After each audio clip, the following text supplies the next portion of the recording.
al menos hacemos ciencia desde la casa y eso es algo muy importante. Entonces, el día de hoy vamos a charlar varias cosas. Nunca había hablado de óptica y acústica al mismo tiempo, entonces uno quisiera hablar todo lo que uno desea sobre estos temas, sobre ciencia en general, pero voy a dar al menos algunos aportes muy, muy simples. Y quiero terminar, pues obviamente, con algo que es referente a esta imagen, de cómo utilizamos estas ramas de la ciencia para lo que estoy haciendo, que es la astrofísica, por ejemplo, el estudio de las estrellas, el estudio de los planetas, que es parte de mi trabajo de investigación. Lo voy a hacer así bien suave para que lo entendamos. De una vez necesitamos materiales muy sencillos que les pedí, pues, simplemente para que recreen lo que les quiero mostrar. No necesariamente es una obligación, solamente si lo desean. Lápiz, papel, calculadora, algún cronómetro, el vaso y la moneda simplemente como opcional. Entonces vamos a arrancar con la acústica para que tengamos algunas nociones interesantes de qué trata todo esto que les tengo el día de hoy. Esperen que necesito acomodar algo acá. Y listo. Entonces, vamos a empezar con la primera parte que tiene que ver con la acústica y que obviamente cuando hablamos de acústica ya lo relacionamos con algo en particular, ¿cierto que sí? Que es el sonido, porque el sonido hace parte de nuestro día a día y siempre estamos interesados con saber sobre cómo es el estudio del sonido y demás cosas, ¿cierto que sí? Entonces, bueno, primero vamos a relajarnos un poco. ¿Por qué? Vamos, les pido que nos relajemos. Quiero que veamos este video que a mí me parece fascinante cuando empezamos a hablar este tipo de ramas de la ciencia. Voy a correrlo en 3, 2, 1. 3, 2, 1, aquí va. Una gotica cayendo sobre un estanque con una cámara de alta velocidad. Una cámara de alta velocidad lo que hace es grabar con miles y miles de frames, es decir, miles de cuadros por segundo. Así los frames como lo usan en los videojuegos, los famosos frames para la calidad del juego. Entonces, con esos miles de frames podemos ver los detalles de lo que está ocurriendo en este fenómeno. Aquí lo vamos a poner otra vez. Qué linda se ve la gota cayendo y se forman esas especies de ondulaciones, lo que en inglés se conoce como el ripple. El ripple, que son las ondulaciones que está generando la gota sobre la superficie del agua. Pero la pregunta es, ¿y eso qué tiene que ver? Pues resulta que la relación que tiene el agua con el sonido es una solita. Pues aquí una animación repetitiva de la gotica, una gotica rebotando sobre una superficie. Si logran notar el ripple que se me hizo acá, a mí me gusta usar mucho un lápiz virtual que tengo acá. Si ustedes ven el ripple por acá, la relación que tiene esto con el sonido es que ambos tienen algo en común que se denominan las ondas. Y las ondas, recuerden que si no lo han visto en su clase de física, las ondas básicamente son aquellas perturbaciones que tienen una forma más o menos parecida a esto que les estoy mostrando aquí en pantalla. Obviamente, una onda perfecta, lo que llamamos en física un movimiento armónico, que tiene que ver con ese movimiento sinusoidal, pero simplemente para que recordemos algunas cosas de lo que trae una onda. Recordemos que una onda es una ondulación parecida a una función seno, ¿cierto que sí? Podemos identificar algunos elementos, solamente los más básicos. El primero de ellos, que son las partes más altas, que nosotros lo llamamos como picos, o las amplitudes, las partes más bajas, que las llamamos generalmente como valles, y recordemos que entre la distancia de dos picos, entre pico y pico, eso es un nombre muy genial que se usa en casi cualquier rama de la ciencia, que es el famoso lambda o la longitud de onda. Y esa longitud de onda me está diciendo es qué tan grande es esa onda. ¿Dónde se ve la longitud de onda? Pues si ustedes alcanzan a ver aquí el ripple, miren que entre ondita y ondita, cada vez que ustedes ven una línea blanca con otra línea blanca en la imagen, esos son los picos de esa longitud de onda que están ocurriendo en la animación de la izquierda. Entonces nosotros podemos medir eso y podemos saber cuál es la longitud de onda de ese fenómeno que está ocurriendo. A su vez, nosotros también tenemos, aparte del pico, algo que nosotros llamamos la amplitud. Y esa amplitud básicamente es qué tan alta llega a ser esa onda, ¿cierto que sí? ¿Qué tan alta? Así como las ondas de los surfeadores, entre más alta sea la ola, mejor para el surfista, ¿cierto? Porque va a tener mayor posibilidad de hacer piruetas allí con su tabla. Entonces, cuando hablamos de la amplitud, nos decimos qué tan grande. Pero un momento, ¿qué tiene que ver todo esto con el sonido? Porque la cuestión de la longitud de onda y la amplitud, solo me voy a basar en esos dos. La longitud de onda y la amplitud juegan un papel muy importante en cómo percibimos el sonido. Y eso es lo que quiero que lo veamos el día de hoy. Entonces, aquí vienen dos fenómenos más, dos elementos más en una onda, que es lo que llamamos el periodo y la frecuencia. Busqué esta animación que me pareció graciosa, a mí me encantan los memes, pues busqué este perrito, ese famoso perrito que está en los carros, no sé si lo han visto alguna vez, o en los taxis, que se mueve así de la nada, el perrito así con la cabeza. Entonces, miren que ese perro, el perrito tiene algo que se llama un periodo y una frecuencia. Estamos hablando de un movimiento repetitivo. Es decir, el perrito no va a dejar de mover la cabeza hacia arriba y hacia abajo. Entonces, venimos con dos conceptos. Obviamente, estas ecuaciones son muy fáciles, simplemente es para que entendamos a qué me quiero referir. Y empezamos con el primero, que es el concepto del periodo. El periodo es básicamente el tiempo que demora un movimiento repetitivo, un movimiento, por ejemplo, de subir y bajar, el de la cabeza del perrito. El periodo es cuánto demora la cabeza en subir y bajar una sola vez, es decir, en hacer un ciclo completo. Eso es lo que llamamos el periodo y eso se mide en segundos, que se me olvidó aquí colocar la unidad de medida.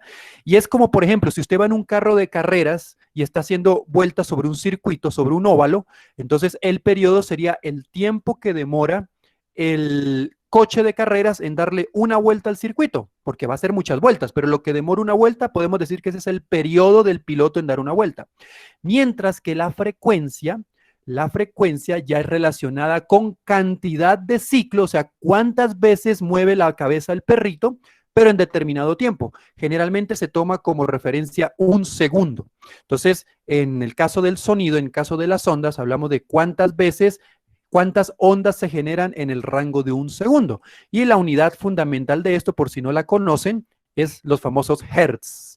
Los hertz, no sé si lo han visto alguna vez, el HZ, que de pronto en algunos equipos de audio aparece esta nomenclatura bien interesante. Y esas dos cosas vamos a ver qué tan importantes son para todos nosotros en el estudio del sonido. Entonces, sigamos avanzando. Las ondas se pueden distribuir en dos grandes familias. Una de ellas son las ondas mecánicas, que es en el caso aquí del Slinky, el Slinky, que es ese juego bien gracioso del resortico yendo y viniendo.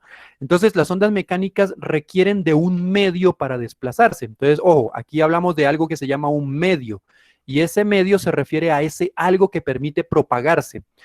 Por ejemplo, al Stinky necesita utilizar las manos de las personas, ¿cierto? La mano de la persona que lo sostiene para poder desplazar la onda del Slinky de un lado para otro, o en el caso de las olas del mar, pues el agua es el responsable de que las ondas se puedan desplazar de un lado para otro. Entonces, esas son ondas mecánicas. Y la otra gran familia, que es las ondas electromagnéticas, que tienen que ver básicamente con algo que estamos muy familiarizados, que es la luz, y que es la segunda parte de esta actividad, y es que la luz viaja por el vacío. Eso es lo más importante. En la antigüedad, por ejemplo, en la época de Aristóteles pensaba que la luz lograba viajar por un medio que se llamaba el éter. El éter era algo invisible, pero que estaba allí. Y el éter era el responsable de que la luz se pudiera propagar de un lado para otro, y esa idea perduró por mucho tiempo, pero ya al día de hoy sabemos que es el vacío. Bueno, hay un nuevo éter que se llama la materia oscura y la energía oscura, que también son cosas que están en proceso de descubrimiento, pero básicamente las ondas electromagnéticas se logran mover en el vacío. También en un medio, también se pueden mover en cualquier medio, pero básicamente en el vacío. Si ustedes van a la luna y pegan un grito, griten todo lo que quieran, pero no, nadie los va a escuchar, porque en la luna no hay aire, no hay atmósfera, y por lo tanto las ondas del sonido no se van a poder propagar. Y para eso entonces empezamos con lo más básico del sonido, que es la voz. Nuestra voz es creadora o generadora de muchas ondas todo el tiempo para poder comunicarnos con otras personas, ¿cierto que sí? Pero más que la voz como fuente de generación de sonido, quiero también enfocarme en otro elemento, que es el oído. El oído es el elemento que recibe ese sonido y que interpreta ese sonido para poder estudiarlo con más profundidad. Entonces vamos a hablar de las dos cosas, pero me voy a enfocar básicamente en el oído. Entonces, primero, ¿qué es el sonido? ¿Qué es el sonido? En los libros de física, pues definiéndolo de una forma más agradable, podemos decir que el sonido es aquello que es agradable a nuestro oído, es decir, algo que nuestro oído puede percibir y que puede encontrarle ciertas características. Y pues la palabra, el adjetivo que se le da es agradable, bueno, aunque depende del género musical, si es un reggaetón no creo que para mí sea agradable. Entonces, en este caso, si hablamos del sonido, son las características que podemos extraer de él. Por ejemplo, si nosotros tenemos un violín, nuestro sistema auditivo y con todas sus componentes que tenemos en el interior, como en el caso de Dumbo, él a partir de las características del violín, él puede definir algunas cosas que podemos nosotros encontrar el día de hoy. Vamos a ver cuáles. Son tres simplemente: el tono, el volumen y el timbre. Bueno, a veces en algunos libros cambian los nombres, pero son básicamente los tres más importantes. Entonces, el tono es referido a la frecuencia, el volumen es referido a la intensidad, a qué estridente, qué estruendoso es ese sonido, y el timbre es la familiaridad, es decir, que yo puedo distinguir qué tipo de sonido es. El timbre, pues, es el más fácil, que es básicamente si yo escucho, está justo sonando una alarma en estos momentos en la calle, y es verdad, entonces yo sé que es una alarma y a eso me refiero con el timbre, por las características del sonido. Pero concentrémonos en los dos primeros porque de allí vamos a hacer cierta actividad.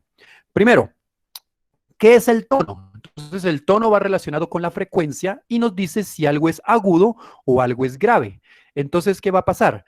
Va a pasar lo siguiente, que si yo tengo, nosotros como seres humanos escuchamos cierto rango de frecuencias que va entre los 20 a los 20.000 Hz. Ese es el ser humano. Nosotros entre los 20 ciclos por segundo a los 20.000 logramos escuchar. ¿Cierto que sí? Entre los 20 y los 20.000.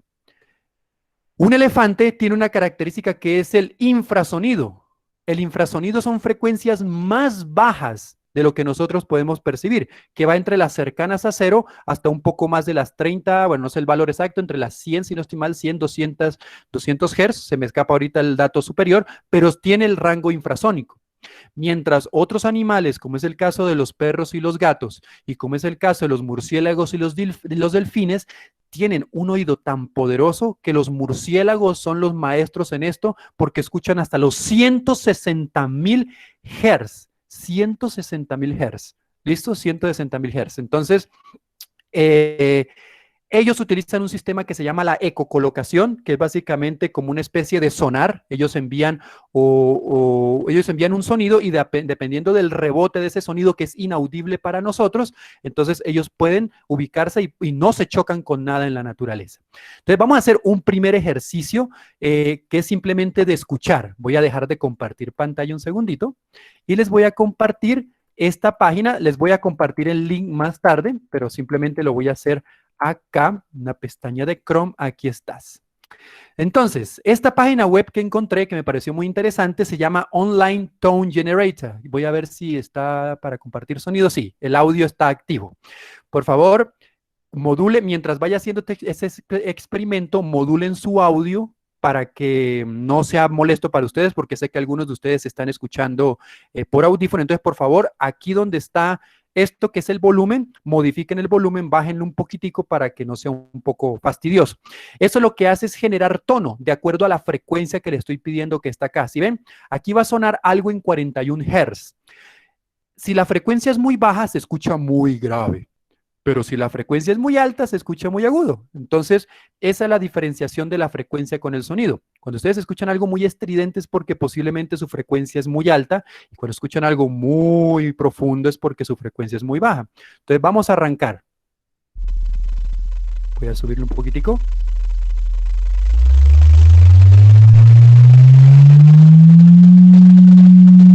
Por favor, le cambian su volumen para que no sea fastidioso y para que me puedan escuchar. Entonces, miren, allí estoy mostrando un sonido, hasta para mí es fastidioso, voy a bajarle en mi caso un poquito más. Es un sonido de 182 Hz. 182 Hz. Este sonido es la frecuencia característica de lo que están escuchando. Voy a subir el nivel, obviamente tengan cuidado, pongan su volumen un poco más bajo por si acaso, y van a darse cuenta cómo se va a poner fastidioso el sonido cuando incremento la frecuencia.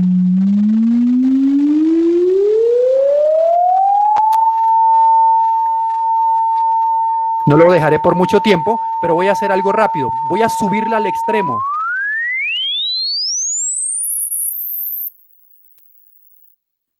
dense cuenta que estoy sobre los 20.154 Hz. Ya no se escucha, es decir, nuestro oído ya no tiene la capacidad de percibir esta frecuencia. Pero si tuviera un perro al lado, el perro estaría volviéndose loco porque él sí la puede escuchar. Porque recuerden que esos silbatos para perro tienen una frecuencia mucho mayor. La voy a volver a bajar, disculpen con sus oídos. Como si una bomba estuviera cayendo. La verdad me parece muy, muy genial escuchar esta animación. Entonces, más tarde les paso este link para que lo puedan tener en el caso de que quieran saber cómo se escucha bajo ciertas frecuencias, porque las notas musicales, por ejemplo, tienen cierta frecuencia. Nosotros las notas musicales, como las conocemos, operan a determinada frecuencia. Entonces, bueno, esa era una primera actividad que quería mostrarle para que su oído tenga más o menos una idea de cómo distinguirlo. El volumen, por otro lado, en el caso del volumen, el volumen es otra cosa.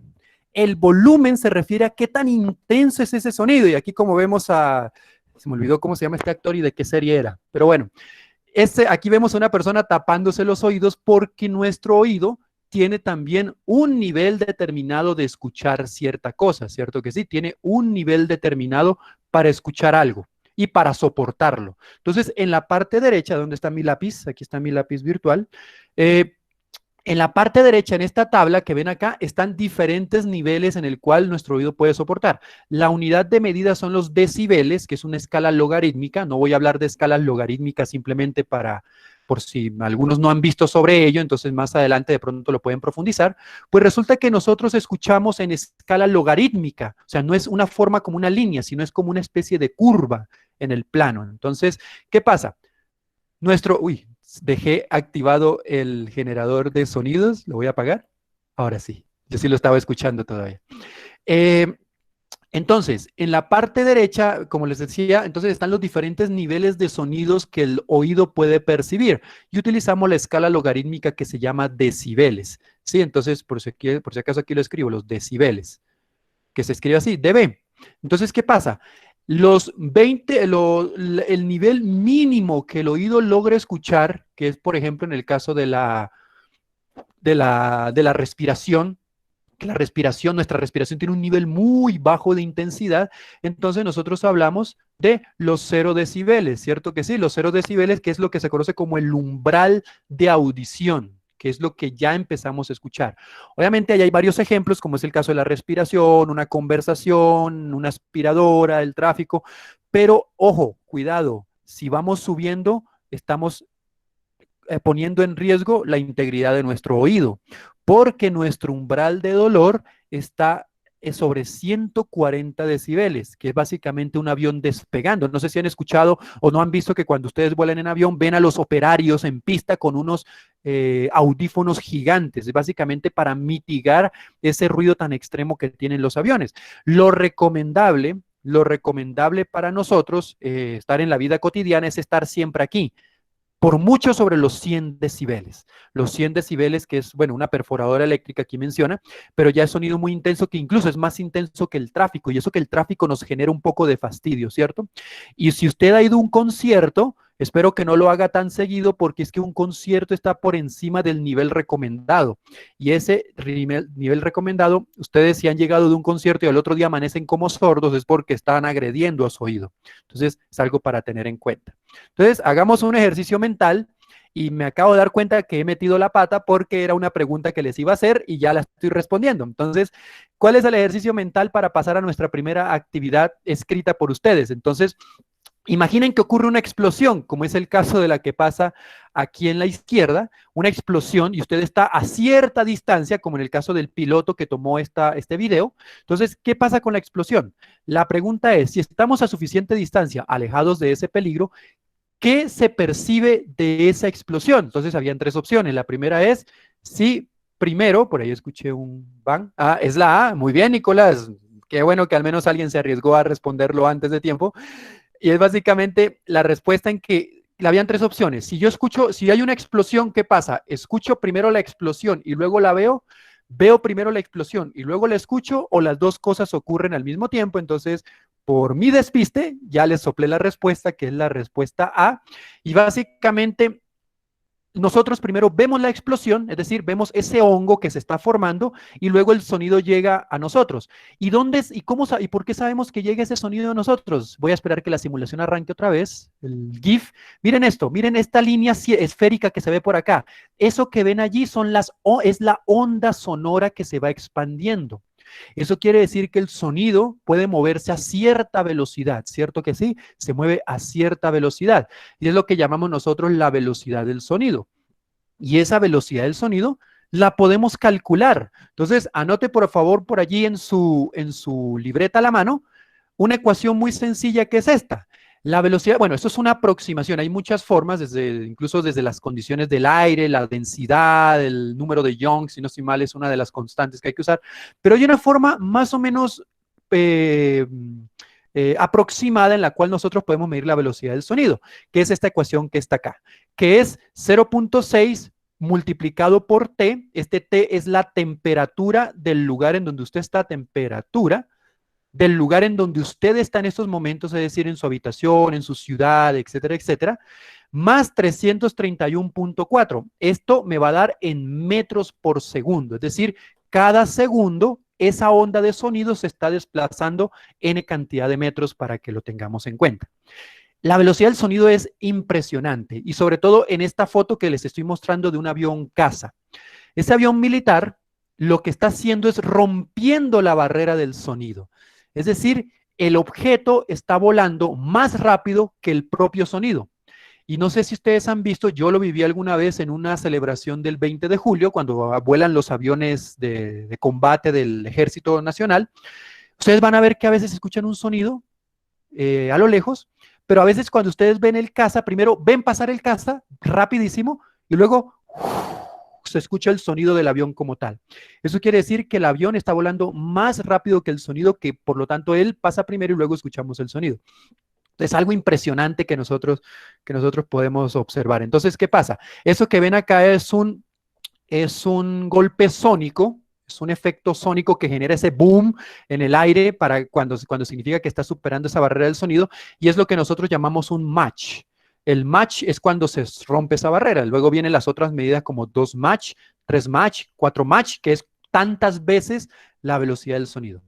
Entonces, de pronto alguien me puede decir, pero bueno, ¿y esa ecuación en dónde la puedo utilizar? O sea, ¿puedo hacer algún experimento fácil en casa? Bueno, ni tan en casa, pero voy a ayudarlos un poco. ¿Algún experimento sencillo para usar esa ecuación y decir cuál es la velocidad del sonido en el lugar donde me encuentro? Sí, hay un lugar donde se puede hacer este experimento y es en una tormenta eléctrica. Ustedes pueden utilizar una tormenta eléctrica para determinar qué tan lejos cayó un rayo que se ha escuchado fuertemente por su trueno. ¿De acuerdo?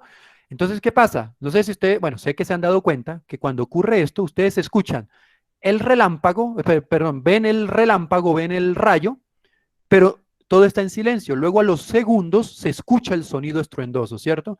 Es porque la luz viaja más rápido que el sonido. Por eso vemos primero el resplandor, perdón, vemos primero el resplandor y luego escuchamos el trueno, ¿cierto que sí? Entonces, vamos a hacer este experimento. Entonces, ¿cómo se hace este experimento tan sencillito? Y lo vamos a hacer con un par de videos que encontré de rayos y truenos para que calculemos la velocidad del sonido. Entonces, empecemos. Vamos a suponer que yo estoy parado viendo la tormenta. Hasta ahora me doy cuenta que este personaje tiene gafas oscuras en la noche viendo una tormenta. Entonces, esa persona está percibiendo un rayo.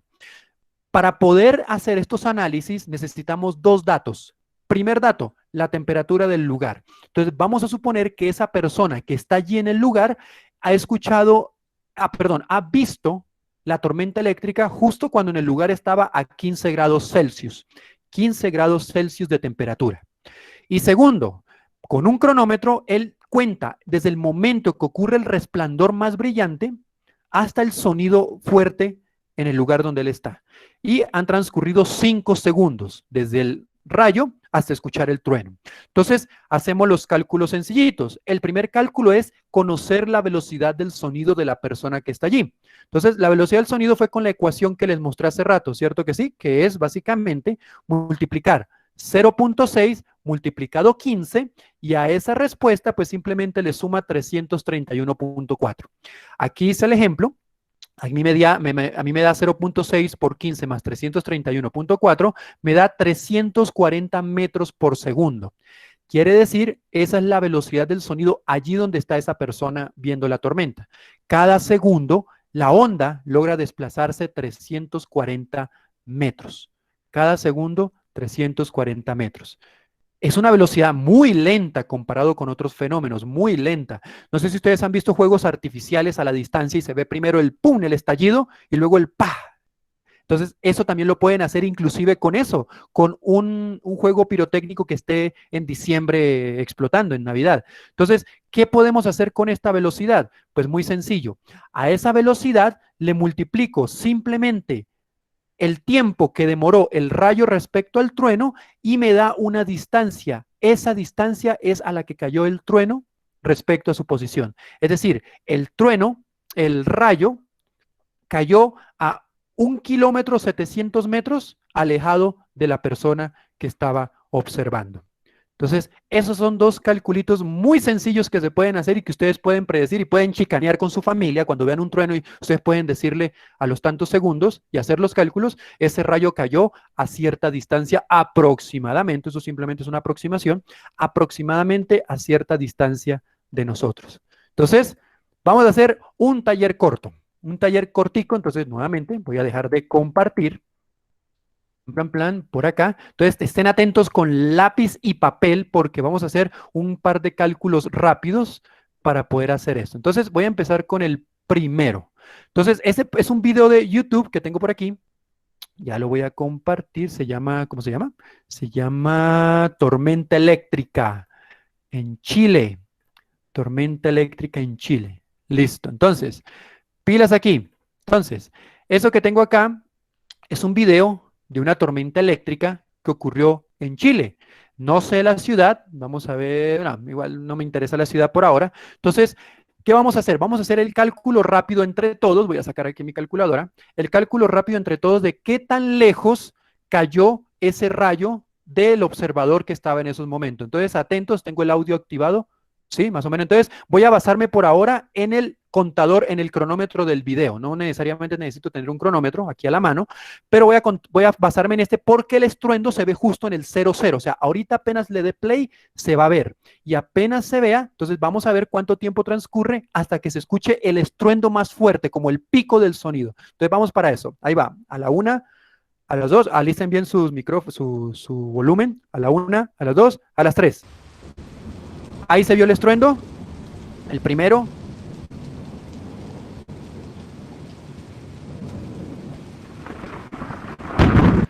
Paremos allí. Escucharon el estruendo, ¿cierto? Justo en el segundo 10. Si lo quieren escuchar completo, solo un poquito más atrás, otra vez, para que sean.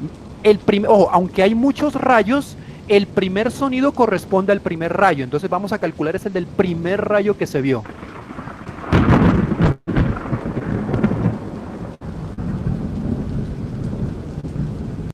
Impresionante, ¿cierto? Impresionante el sonido y relacionarlo con el rayo que está a la distancia. Entonces fueron 10 segundos. Para hacer el cálculo más fácil, no hay temperatura porque pues el video no me dice en qué locación, en qué lugar está. Vamos a asumir que eso ocurrió en un lugar donde la temperatura eran 20 grados centígrados, 20 grados Celsius, ¿listo? 20 grados Celsius. Entonces, por favor, sigan conmigo, vamos a hacer el cálculo entre los dos, o sea, yo y usted donde se encuentran. Y todos los que están allí conectados. Entonces, empecemos con el cálculo. Sería 0.6 multiplicado por 20, que es la temperatura que les estoy dando, asumiendo que el lugar que estaba a 20 grados Celsius, y lo sumamos con 331.4. Por favor, me escriben en el chat qué respuesta les da para estar seguros que estamos de acuerdo. Caray, qué cantidad de números. ¿Quién da más? ¿Quién da menos? Ahí está, 343.4. Excelente, 343.4. Segundo, si la velocidad es 343.4 y ocurrió a 10 segundos, ¿qué tan lejos estaba? Entonces multiplicamos por el tiempo ese número que nos dio.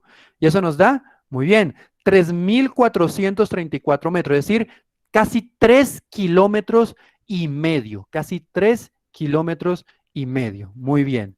Entonces, eh, vamos con el segundo video. A cada uno voy a pasar por el chat ya mismo el link del video.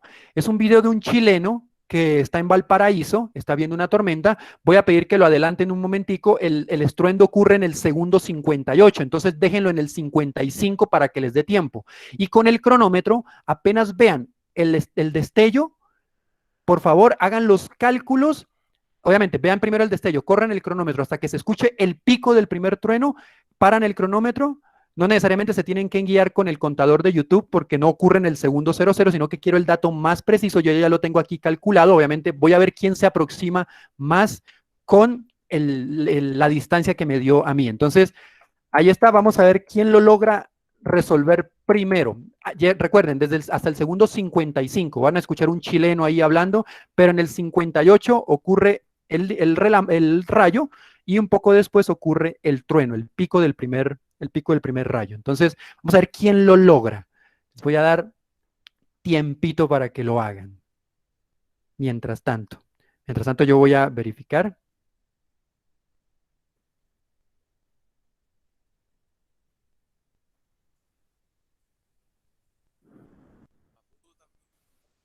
Una pregunta, ¿a qué temperatura? Ah, muchas gracias. Claro, es Valparaíso, la encontré Valparaíso y lo voy a dejar a 11 grados, que es la temperatura actual que tiene Valparaíso en Chile. Gracias. Con gusto.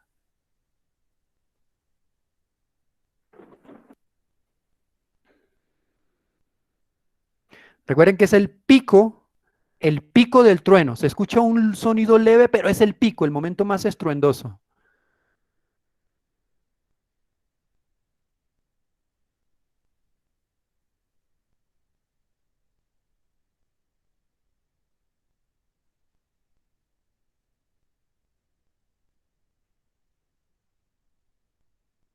Vamos a ver quién es el primero en lograrlo, mientras voy aquí alistándome para la parte, sí, sigue la de óptica.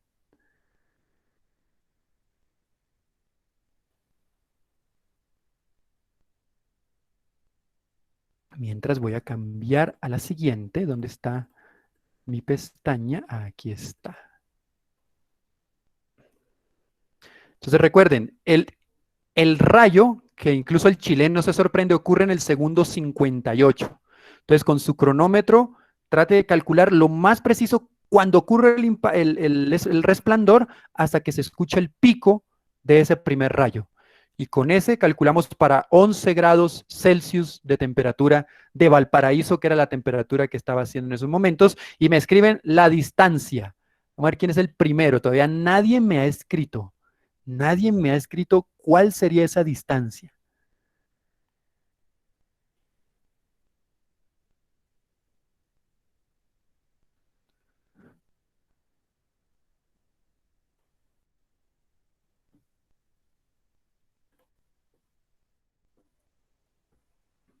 Mientras tanto, les estoy comentando, había visto una pregunta por acá en el chat, ya veo que están escribiendo, pero mientras van escribiendo voy respondiendo aquí algo que me habían escrito. Sí, muy bien, la luz viaja más rápido que el sonido, ¿sí? Por eso escuchamos siempre, o incluso en los fuegos artificiales, vemos primero el estallido del fuego artificial, y luego escuchamos ese estallido a los segundos después. Entonces, por eso la respuesta correcta era la A. Y por aquí ya tengo respuesta. ¿Dónde está mi calculadora? Mi calculadora, que yo por aquí lo tenía calculado. Entonces, por acá me están dando varios valores. 2900, 2900, 6087. Uy, se fue re lejos, 340, de 3900.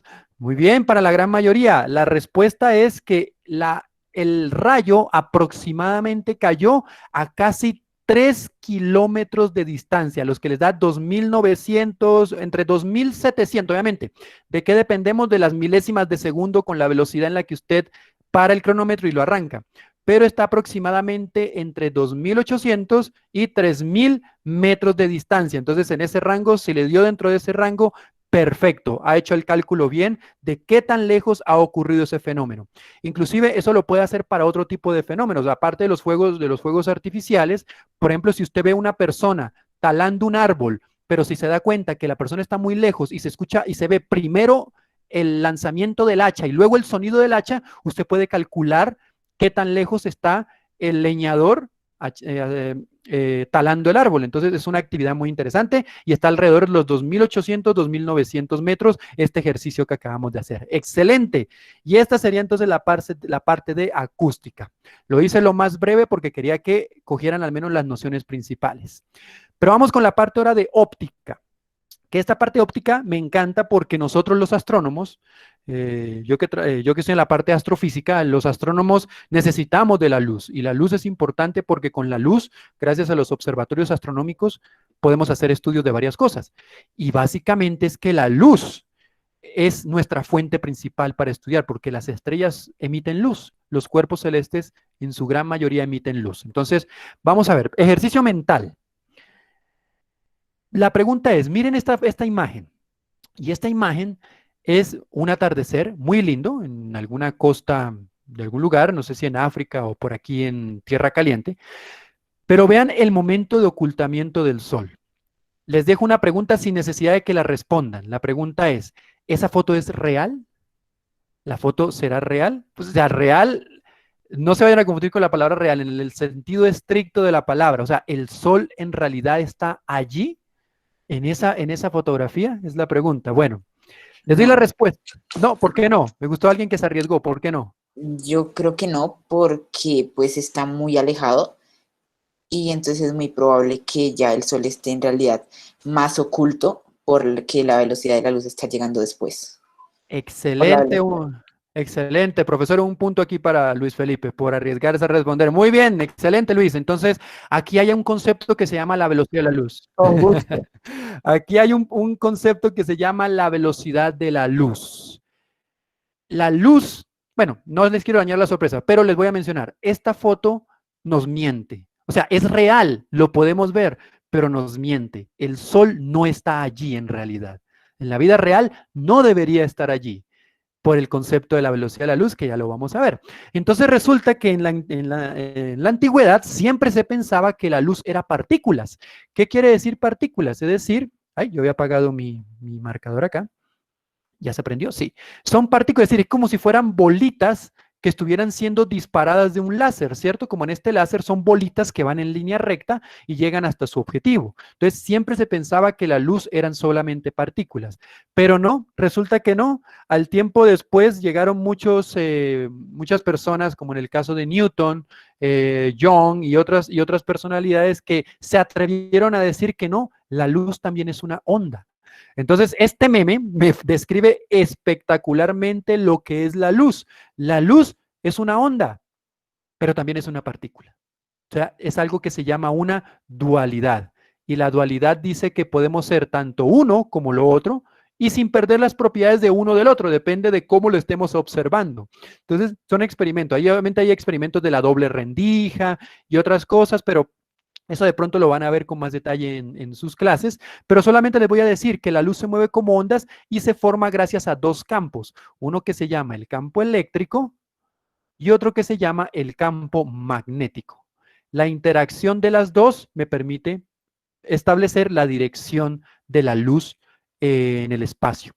Esto fue logrado por una persona llamado Maxwell. Este nombre me fascina porque fue uno de los grandes revolucionarios de la ciencia en el cuanto al estudio de la luz. Maxwell logró condensar todo en 4 ecuaciones, voy a decir sencillas, pero no son tan sencillas porque tienen ecuaciones diferenciales, integrales, derivadas, pero me refiero que antes la matemática era tan compleja que él la hizo solamente en 4 ecuaciones y explicaban todo lo que ocurre en la naturaleza de la luz.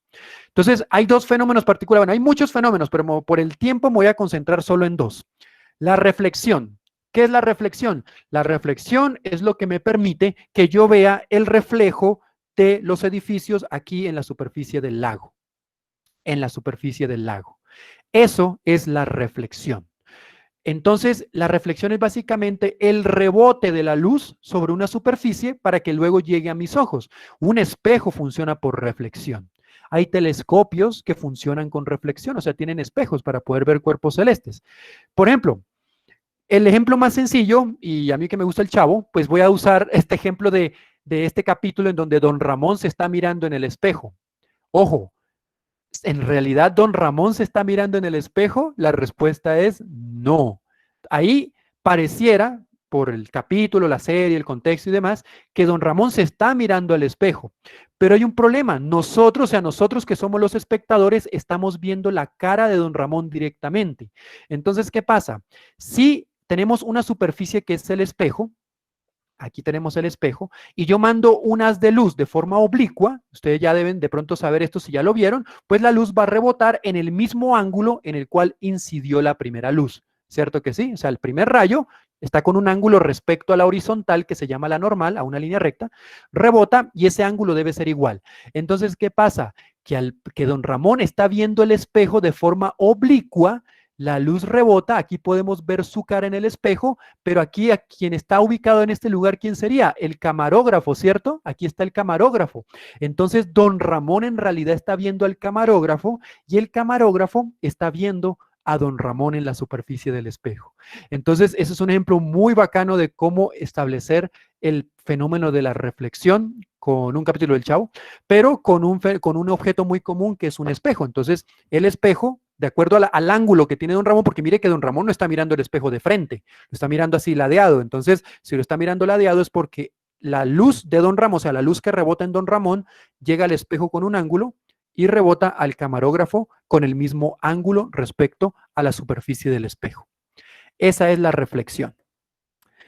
Y la otra es la refracción, que esa es una muy genial. Inclusive la refracción la pueden hacer también en sus casas, lo pueden notar con este ejemplo que es el famoso ejercicio del pitillo iba a decir el popote, que se dice en México popote, el pitillo en agua. Entonces, inclusive, yo también lo puedo hacer acá. Yo tengo aquí inclusive mi vasito de agua para poder tomar. Si ustedes meten cualquier objeto sobre el agua, ustedes van a notar que es como si se quebrara el vaso. Es decir, bueno, en este caso el lapicero es un poco grueso, pero ustedes van a notar que básicamente cuando lo ingreso, él entra en una posición un poquito diferente. Entonces, ese experimento es muy sencillo de realizar porque lo que ocurre es que la luz está interaccionando con dos medios. El primero que es el aire, que es lo que está alrededor del vaso, y el segundo es el agua. Entonces, ¿qué pasa? Ocurre esto, en palabras muy sencillas. Llega el rayo de luz, discúlpeme, veo la hora, vamos bien, sí, vamos muy bien de tiempo. Entonces, veo el rayo incidente, ¿cierto? El rayo incidente que va sobre la superficie. Genial. Hasta ahí todo bien. En este caso estamos hablando de el agua que está dentro del vaso, que lo tenemos por acá. Entonces, cuando choca aquí con la superficie, empiezan a ocurrir varios fenómenos. Y es que la luz cambia de velocidad. No voy a hacer esos cálculos simplemente para no extendernos tanto, pero sí ocurre algo. Y es que la luz, por ingresar a un medio más denso o menos denso que el que venía inicialmente, entonces básicamente va a cambiar su velocidad y va a cambiar su dirección. Lo que está pasando acá o lo que está pasando aquí con mi vaso, que aquí sí lo puedo ver con mis propios ojos, de pronto con la cámara no se alcanza a ver, pero lo que está ocurriendo justo aquí es que el agua, la luz, por estar entre el agua y el aire, hay dos medios diferentes y por lo tanto la luz viaja a diferentes velocidades en un medio y en el otro. ¿Cómo lo logramos calcular? Es una ecuación muy sencilla que se llama la ley de Snell. Necesitan solamente saber qué es una función trigonométrica y cómo ponerla en la calculadora, donde θ1 es el ángulo con el que entra, aquí a la superficie, y θ2 es el ángulo con el que sale con respecto a la segunda superficie, al segundo medio, que es este que tenemos acá. ¿Quién es esa n? Los que no conocen esa n simplemente es algo que se llama el índice de refracción. Y ese índice de refracción es simplemente un numerito que me está relacionando, es una forma de medir la velocidad del medio, la velocidad de la luz en ese medio, ¿cierto? Entonces, básicamente, si el medio es de una densidad diferente, lo que está ocurriendo es que la velocidad va a viajar de una forma diferente. ¿Cómo sabemos eso? Entre mayor, ojo, entre más grande sea n, no les voy a decir números ni ecuaciones, pero sí les puedo decir lo siguiente.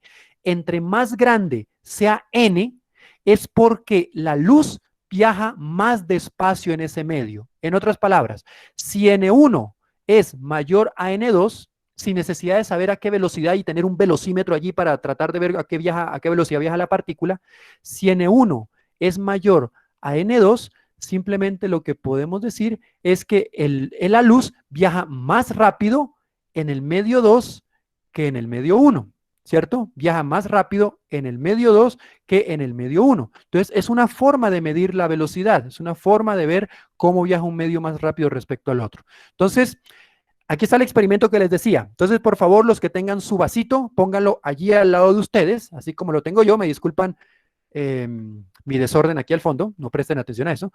Vamos a poner el vaso sobre la superficie de la mesa. Igual a los que no tienen el vaso, tomen apunte porque lo pueden hacer ahorita en cualquier momento en la casa de sus tíos y demás. Y pongan, por favor, una moneda debajo del vaso. Aquí lo estoy haciendo yo también. No vamos a mirarlo de arriba, vamos a verlo es así a través, así en el ángulo como lo tengo acá en la visualización, ¿cierto? Ahí en el ángulo que lo tengo en la visualización. Vamos a hacer magia con esto. Entonces miren que la moneda está debajo del vaso de vidrio. La razón por la que necesitaba que era vidrio es porque necesito ver la moneda. Entonces miren, ahí tengo la moneda. ¿Listo? Tengo la moneda, la estoy viendo, el vaso está vacío.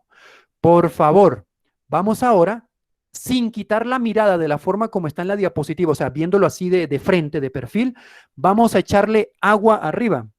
Así, vamos a coger el agua y vamos a echarle el agua sin quitar la mirada en esta dirección, así como se está mirando en la diapositiva. Vayan echándole agua hasta casi el tope y me dicen qué pasó con la moneda en la base y vamos a hacer magia. Inténtenlo hacer y alguien que lo haga me dice qué pasó. Si quiere prender su micrófono puede decírmelo. La moneda desapareció. ¡Bingo! Aquí está el mío, miren, ahí está, miren, ahí no he hecho trucos, no he engañado a nadie, no he sacado el conejo de la manga, no he quitado la moneda, ahí está la moneda debajo. Simplemente al echarle el agua, la moneda desapareció. ¿Y por qué ocurre? ¿Quién me lo dice? Que lo acabamos de ver ya como 30 veces que lo he repetido. ¿Por qué fenómeno? Por la refracción, exactamente. Eso es un experimento bien interesante, sencillito e interesante para darse cuenta cómo funciona esta situación. Entonces, ese es el experimento. Los que no tienen el vaso, tranquilos. Ahorita después, en otro momento, van a la casa de sus tíos y dicen, mire tío, voy a hacerle un truco de magia. Y haga eso y verá cómo se desaparece la moneda. Taller corto. Vamos a hacer el taller. Entonces, el taller es un laboratorio virtual. Obviamente, lamentablemente, nos toca desde la virtualidad. Si hubiera estado con ustedes en el colegio, podríamos hacer un experimento sencillo con la luz, pero lo vamos a hacer por acá. Entonces, vamos. Primero quiero ver si el link funciona. Solamente denme un segundito. Sí, sí funciona. Entonces, voy a pasarles este link. Van entrando todos, por favor. Ya mismo ahí lo pasé. Voy a dejar de compartir un momento. Ya casi vamos a terminar. Voy a compartir la pestaña de Chrome. Estoy feliz porque me está rindiendo el tiempo. Ya me quedan unos minuticos, pero suficiente para hacer la parte final. Bueno, cuando le den clic al link, van a ver esto. ¿Listo? Van a entrar a esto. Hay 3 experimentos virtuales. Vamos a usar solo el primero y el segundo, pero vamos a entrar solo al primero. Al primero y les tiene que mostrar esto. Cuando ya les muestre esto, por favor, cuando les muestre esto, déjenlo ahí quietico y pasen otra vez a mi pantalla para explicarles qué es lo que tienen que hacer. Para explicarles qué es lo que tienen que hacer. Cuando ya lo tengan abierto, me escriben ya en el chat y cuando lea por ahí unos cuantos, pues ya estaré seguro que la mayoría ya está allí. Ya, listo. Muy bien, ya todos están acá. Entonces, pilas, vamos a hacer lo siguiente. Este experimento lo que hace es, que mi computador está rebelde, ahora sí, listo. Este experimento lo que hace es hacer un experimento sencillo con un rayo. Esto lo podemos hacer en la vida real, pero por ahora lo vamos a hacer acá. No vamos a, aquí podemos desplazar este cosito, pero no lo vamos a mover, por favor. Ahorita lo vamos a mover. Entonces, o bueno, sí lo podemos mover. Ahorita de todas maneras lo vamos a acomodar otra vez. Si le hundo el botón rojo, aparece un rayito. Y oh sorpresa, miren, se ve un rayito que hace una reflexión por aquí y hace una refracción. Oh, y si yo muevo esto, miren, oh, miren que los rayos cambian de dirección. Obviamente, recuerden, la reflexión tiene el mismo ángulo, entonces si yo bajo esto, el ángulo de acá tiene que acomodarse con el de acá. Si lo subo, lo mismo. Pero miren que el de abajo también tiene un ángulo, pero es diferente al de arriba. A la derecha pueden cambiar el material, pero lo voy a dejar quietico, no lo voy a mover. Pueden inclusive cambiar el tipo de material y miren, el rayo cambia de dirección. ¿Por qué cambia de dirección? Porque al estar en un material diferente, entonces básicamente su índice de refracción cambia, ¿cierto que sí? Y por cambiar el índice de refracción, cambia la velocidad de esa luz dentro de ese medio. Y lo mismo, sí señor. Para interrumpirte, es que creo que se congeló tu pantalla porque no estamos viendo ningún rayo. Entonces, Listo. Entonces ya dejo de compartir y volvamos a compartir. Ahí está. Voy a estar compartiendo, voy a mover algo y me dicen si sí se está viendo el objeto. Sí. Ahora Sí, sí se se está ve. viendo, sí se está viendo. Listo, genial. Entonces, Sí. vamos a seguir. Entonces, a la derecha pueden cambiar el tipo de material, ya sea aire, agua, vidrio. Obviamente, miren qué gracioso, si lo tengo agua con agua, agua arriba y agua abajo, la luz pasa derecho porque es el mismo medio, entonces no va a pasar absolutamente nada, pero si son medios diferentes, sí. Miren que aquí cambia el índice de refracción. Cuando yo cambio el índice de refracción, estoy cambiando también el tipo de medio, ¿cierto? La luz viaja más rápido en el aire que en el agua y que en el vidrio. La luz viaja más rápido que en el agua y en el vidrio. Por eso, miren, su número su índice de refracción es más grande. Y recuerden, no me interesa cómo lo calculo por ahora. Entre mayor sea ese índice de refracción, es porque la luz viaja más despacio. Entonces, por favor, van a hacer lo siguiente. Vamos a dejar aquí el aire, arriba vamos a dejarlo en aire. ¿Listo? Y abajo vamos a abrir esta flechita y le vamos a colocar Mystery A. Misterio A.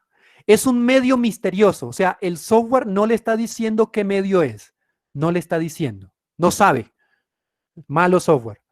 Pero podemos saber, la pregunta es, aquí nos está preguntando, ¿cuál es su índice de refracción? Ay, pero pues necesito calcular los ángulos. Ah, lo bueno es que el programa les presta un transportador. Entonces, vamos a hacer lo siguiente. Con este transportador, coloco el 0, o sea, esta rayita, justo aquí en la superficie, aquí en toda la superficie, que me marque justo que los ceros coincidan con la línea. Miren, 0 con línea, 0 con línea. Voy a poner este a 60 grados. Simplemente para que nos dé, para que estemos trabajando en los mismos cálculos, los mismos números. Entonces, por favor, coloquen el rayo a 60 grados respecto al transportador, 60 grados aquí arriba, midan el ángulo aquí abajo y usen la ley de Snell y por favor me dicen cuál es el índice de refracción del segundo medio, sabiendo que el del aire es 1, o sea, el de arriba es 1. Entonces, ahí dejo esto, por favor pasen al software, voy a compartir otra vez la pantalla con la ecuación, que es muy sencillita. Entonces, los voy a ayudar en la primera parte. ¿Dónde estás? Aquí estás. Entonces, aquí está. Esta es la ecuación, es muy sencilla. Entonces, recuerden, nos están pidiendo N2. Entonces, simplemente despejamos N2. Entonces, este seno que está acá pasará a dividir. Reemplazo todos esos números. Recuerden que teta 1 es el ángulo de arriba que me da 60. Teta 2 será el de abajo que me marque el transportador abajo. Y ya, y N1 que vale 1. Por favor, calcúlenlo y vamos a ver quién es el primero en escribirlo. El primero. Yo no he hecho ese cálculo inclusive. Ok. Yo no había hecho ese cálculo todavía.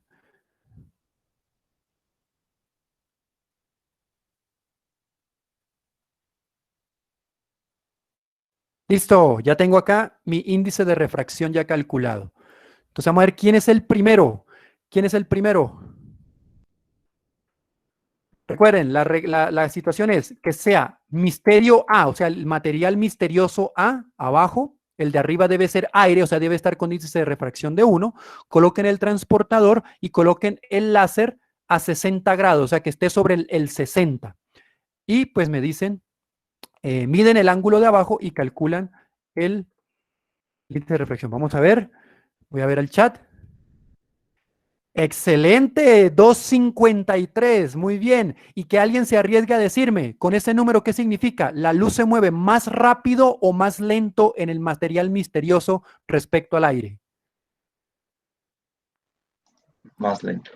Muy bien, más lento porque el índice de refracción es mayor. Excelente, chicos, muy buen trabajo. Eso es lo que quería decirles y me falta terminar algo, que es la velocidad de la luz que había mencionado el compañero al principio, que se me olvidó el nombre, me disculpa, creo que era Luis.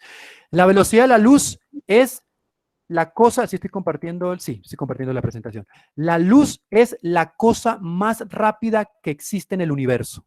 La más rápida, 300.000 kilómetros por segundo. 300.000 kilómetros por segundo. Es lo más rápido. Para que se hagan una idea, ¿qué son 300.000 kilómetros por segundo? Si usted tuviera mucha plata y se comprara un avión que volara a la velocidad de la luz y le diera vueltas a la Tierra, usted le daría 7 órbitas y media en un segundo. 300.000 kilómetros es darle 7 vueltas y media a la Tierra en un segundo. Esa es la velocidad de la luz para que se hagan más o menos idea de qué es lo que significa. 7 órbitas y media. Miren esta simulación, me encanta esta simulación. ¿Por qué? Porque resulta que la luz es la cosa más rápida, pero lamentablemente es muy lento a escalas grandes del universo. Usted recibe su WhatsApp, nosotros nos comunicamos con satélite, las ondas de radio, de telecomunicaciones, es luz, es otro tipo de luz, que es el espectro electromagnético que no se los mencioné, pero ya tendrán tiempo de conocerlo. Su WhatsApp a la de su compañero llega rápido, básicamente porque es luz y estamos tan cerca a los satélites que eso es básicamente instantáneo. Pero cuando nos alejamos mucho en el universo, ya se ve lo lenta que es la luz. Y miren esto, aquí se ve la luz viajando de la Tierra a la Luna. Si mandara un rayo de luz a la Luna en este momento, demora 1.2 segundos. 1.2 segundos en llegar ese rayo a la superficie de la Luna. Y si va a regresar, es decir, si hay un espejo allá, rebota y regresa a la Tierra, serían 2.5 segundos, voy a anotarlo aquí, son 2.5 segundos en ir y regresar. Así se ve un rayito de luz yendo y regresando de la Luna a la Luna y luego a la Tierra. Yendo a la Luna y regresando a la Tierra. Y Marte, que Marte es básicamente uno de los planetas más cercanos a la Tierra, en Marte es peor, porque la Luna la tenemos a 380.000 kilómetros de distancia, por eso demora un segundo y un poquito más, porque son 300.000 kilómetros por segundo, la velocidad de la luz, la distancia son 384.000, o sea, 300.000 y un poquito más, por eso demora más de un segundo, pero Marte está a 56 millones de kilómetros de distancia. Vamos a ver la simulación de Marte a la 1, a las 2 y a las 3. Ahí está. La simulación no está pausada, no le he hecho nada. Miren dónde va el rayo. Apenas va el rayo acá y ya han transcurrido unos cuantos segundos. Es un rayito que he enviado de la Tierra hasta Marte. Miren todo lo que le está demorando a ese rayo de luz recorrer en este caso, 54 millones de kilómetros. ¿Cuánto va a demorar? 3 minutos y 2 segundos en ir y volver. O sea que si usted tiene un mensaje de WhatsApp, supongamos que usted tiene un amigo astronauta que está en Marte, usted le envía un WhatsApp a su amigo que está en Marte, van a demorar 3 minutos en llegarle su mensaje de WhatsApp a su amigo en Marte y otros 3 minutos para que su amigo le responda a usted en la Tierra. En pocas palabras, eso va a ser una eternidad esperando a que su amigo le responda o recibir el mensaje de su amigo luego de que usted le escriba en 6 minutos. Ay, ay, ay, qué dolor de cabeza, ¿cierto? Entonces, nada, termino con esto de astronomía. Ya estas pocas diapositivas como reflexión final. El cielo es estrellado. Miren, eso es una simulación del cielo aquí en Bogotá. Ya a Samuel ya le respondo una pregunta, por eso estoy tratando de terminar un poquito antes para responder preguntas, ya se las resuelvo. Las estrellas forman constelaciones y las constelaciones me permiten a mí estudiar muchas cosas de las estrellas, estudiar su brillo, su edad y muchas cosas. Voy a centrar en la constelación de Orión, que la tengo ahí al frente, la constelación de Orión. ¿Por qué? Ahí está la figura de Orión en el cielo, muchas estrellas, por si no lo sabían, aquí está la nebulosa de Orión, que es un lugar de formación de estrellas, el cinturón de Orión, Betelgeuse, que es una estrella que al parecer va a explotar pronto, pero no sabemos cuándo. Y me centro en esta estrellita que está aquí. Esa estrellita se llama Chi Orionis. Chi Orionis es el nombre de la estrella. Y la estrella está a 28 años luz de distancia. ¿Por qué menciono esto? El año luz es una medida de distancia. Es lo que le demora a la luz recorrer cierta distancia en cierto tiempo. Yo tengo 28 años y cuando vea esta noche la estrella Chi Orionis, la luz que estoy viendo de esa estrella salió en el año en que yo nací, hace 28 años. La luz que estoy viendo de la estrella salió en el año en que yo nací. Entonces, ejercicio para la casa. Estas noches búsquense una estrella que tenga su edad, o sea, que tenga la distancia en años luz como su edad, búsquenla y piense que cuando está viendo la luz de esa luz salió de la estrella cuando usted nació, el año en que usted nació. Y hay cosas más tremendas como galaxia. La galaxia está a 26 millones de años luz de distancia, o sea, antes de la existencia de la humanidad, la luz de esta galaxia salió de ella. Entonces, nada, termino con esta frase de Carl Sagan, tomando la frase que mencionó el profesor al principio sobre la ciencia. La ciencia no es perfecta, con frecuencia se utiliza mal, no es más que una herramienta, pero es la mejor herramienta que tenemos. Se corrige a sí misma, está siempre evolucionando y con esta conquistamos lo imposible. Y listo, con esto termino. Muchísimas gracias por escucharme. No sé si... Muchas gracias, profesor Sergio. Ya creo que Muchas había gracias. una pregunta de Samuel. Sí, señora, sí, claro que sí. Las preguntas que tengan con todo gusto. Sí, muchas gracias. Pues en realidad son dos, pero Las que quieran. la primera, gracias. Es que tú mencionaste la doble rendija y desde que dijiste que ibas a hablar de la luz, pues se me ocurrió preguntarte eso. Es que una vez yo vi en qué consistía el experimento, pero pues no entendí muy bien. Entonces, que si tú me puedes explicar así como por encimita de en qué consiste. La luz cuando pasa por una rendija, había una pregunta. La pregunta de los científicos era, mejor dicho, voy a sacar una diapositiva en negro y voy a rayar rapidito. Eso no me va a demorar sino un par de minutos. Ya tengo, si quieren los que tengan preguntas, escríbanla mientras tanto por el chat por si quieren. Esto simplemente es para hacerlo más rápido. Bueno, creo que mi PowerPoint ha colisionado, pero te lo voy a responder con mis palabras. Entonces, imagina que tienes un panel, una pantalla, y tienes una rendija. Entonces, ¿qué pasa con esa rendija? Sí, se me cerró mi PowerPoint. Bueno, qué bien, gracias PowerPoint. Entonces, tienes una pantalla y una ranurita en la mitad, y vas a dispararle luz.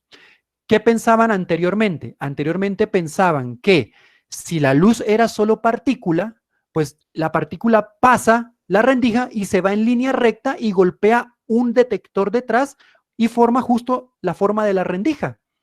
Forma la rendija, o sea, un recuadradito de color blanco. Eso era lo que se pensaba. Bueno, creo que aquí PowerPoint ya me va a permitir hacer algo. Voy a compartir aquí rapidito. No, eso no. Aquí rapidito. Listo. Voy a hacerlo rápido para responder otras preguntas de los chicos. Entonces, aquí tenemos una pantalla. Pam. Uy, soy malo dibujando. Soy malo haciendo dibujos así rápidos. Yo los hago es con calma, pero bueno. Aquí tengo una pantalla. Ah, sí, ahora sí. Una pantalla. Y aquí está su láser. Y el láser se dispara. Aquí hay una ranurita. Bueno, dos ranuritas en realidad. ¿Qué se pensaba anteriormente? Aquí había un detector, o sea, una pantalla con un sensor. Si la luz era solo partículas, pues la luz que no coincide con la rendija se queda ahí atrapada, o sea, las partículas se quedan pegadas alrededor, pero las que logran pasar forman las dos rendijas. Listo. Pero resulta que cuando hicieron los experimentos, oh sorpresa, cuando hacen eso, la luz cumple un fenómeno que se llama la difracción. Y la difracción es que cuando usted tiene una rendija y usted manda ondas o ondas sí a esa rendija, por ejemplo, agua a un boquete aquí que va a salir, la luz, el agua forma ondas circulares y si tengo otra rendija, entonces esa rendija forma también ondas circulares y en los puntos donde se tocan las ondas genera interferencia constructiva, o sea, la onda se hace más grande y donde se encuentra un pico con un valle hay interferencia destructiva, o sea, se desaparece la onda. Oh, sorpresa, encontraron que se forman varias líneas blancas aquí atrás. varias líneas blancas. O sea, espacios oscuros y espacios iluminados, espacios oscuros y espacios iluminados. Eso fue una revolución porque la luz se comporta también como una onda. Te puedo decir, compañero, no me acuerdo quién fue quien me preguntó, si fue Samuel, puedo decir que hay un experimento fácil de hacer en casa. Si en su casa tiene un cuarto oscuro, o sea, un cuarto en donde usted se meta, cierra la puerta y no se ve absolutamente nada, use la puerta como rendija. Es decir, ponga una luz intensa al otro lado, abra un poquitico la puerta, de tal forma que se genere como una rendija alargada, y usted va a ver que la luz no forma una línea clara al fondo, va a formar varias seccioncitas al fondo. Entonces, con eso usted puede demostrar que la luz se comporta como una onda. Yo lo hacía, inclusive allá en mi casa, en mi cuarto de juguetes, entonces ahí lo podía hacer sin problemas. Muchas gracias. Muchas gracias. Profesor Sergio, le agradecemos mucho por su apoyo y estamos agradecidos, grado 9º y grado 10º, por enseñarnos un poco más de física y lógicamente de las ciencias, ¿no? Eso es. Ya no sé, profesor Sergio, creo que tiene que ir a un 10º. Sí, señora, así es, ya ahorita en 5 minutos, y la verdad les agradezco muchísimo. Y solo la pregunta de Alejandro, que si dice que si la comunicación del Curiosity lleva 3 minutos de retraso, sí, en su punto más cercano, y en los puntos más alejados de los dos planetas es hasta 20 minutos de retraso, solo para no dejar la pregunta en el aire. La verdad, muchísimas gracias a la profesora Claudia, profesora Irma, y bueno, los demás profesores que no me sé los nombres. Muchas gracias. Y siempre a sus órdenes en lo que pueda ayudar. Aprendimos mucho. Gracias. Gracias. Gracias. Pero bueno, ahí les dejé el material para que, las páginas y demás, para que puedan consultarlo cuando quieran. Esos laboratorios virtuales son chéveres para hacer con los estudiantes.